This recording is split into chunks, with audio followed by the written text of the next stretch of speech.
உங்களுக்கு கத்திரிக்காய் ரொம்ப பிடிக்குமா? அப்போ இந்த டிஷ்ஷை மறக்காமல் பண்ணி பாருங்கள்.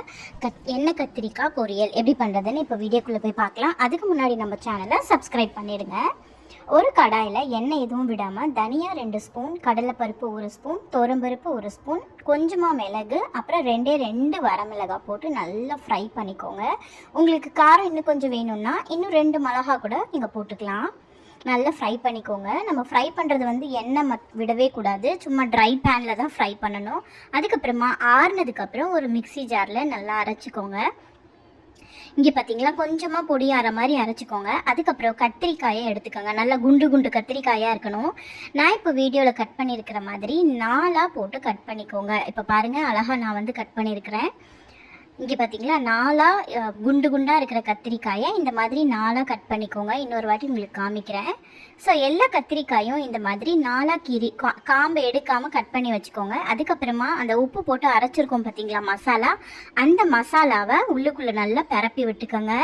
உப்பு வந்து மசாலா அரைக்கும் போதே போட்டுடுங்க, அப்போ தான் உங்களுக்கு கரெக்டாக இருக்கும். அதுக்கப்புறமா எண்ணெயில் கடுகு தாளிச்சிட்டு நம்ம வச்சுருக்கோம் இல்லையா கத்திரிக்காய், ஸ்டஃப் கத்திரிக்காய், அதை போட்டுட்டு பரட்டி எடுங்க. க்ளோஸ் பண்ணிவிடுங்க. மூடி வச்சு கொஞ்சம் நேரம் க்ளோஸ் பண்ணிங்கன்னா சூப்பரான கத்திரிக்காய் ஃப்ரை ரெடி ஆயிரும். கொஞ்சம் கருகுனாப்பில் தான் இருக்கும், ஆனால் அது கருகி போலுங்க, ஃப்ரை ஆகுது. இங்கே பாருங்கள், சூப்பராக ஃப்ரை ஆகிருக்கு. எனக்கு சும்மாவே இந்த கத்திரிக்காய் சாப்பிட பிடிக்கும். யாருக்கெல்லாம் இந்த மாதிரி கத்திரிக்காய் பிடிக்கும் அப்படின்னு மறக்காமல் எனக்கு கமெண்ட்டில் சொல்லுங்கள்.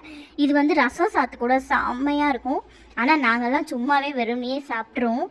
மிச்சம் இருக்கிற பொடியையும் இதில் தூவி விட்டுட்டிங்க அப்படின்னா இன்னும் கொஞ்சம் தூக்கலாக இருக்குங்க. நான் ஏன் இவ்வளோ மசாலா போடுறேன் அப்படின்னா, நாங்கள் என்ன பண்ணுவோம்னு பார்த்தீங்கன்னா, கத்திரிக்காயெல்லாம் எடுத்துகிட்டு அந்த கடாயிலேயே சூடு சாப்பாடை போட்டுட்டு பெரட்டி எடுத்து கடாய் சாப்பாடுன்னு சொல்லி சாப்பிடுவோம்.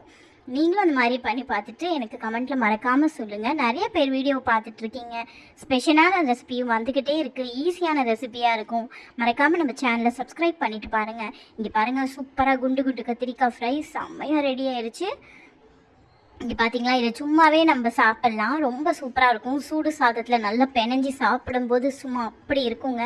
மறக்காமல் நம்ம சேனலை சப்ஸ்கிரைப் பண்ணிடுங்க. இன்னொரு ஸ்பெஷல் ரெசிபியோடு உங்களெல்லாம் சந்திக்கிறேன். பாய்.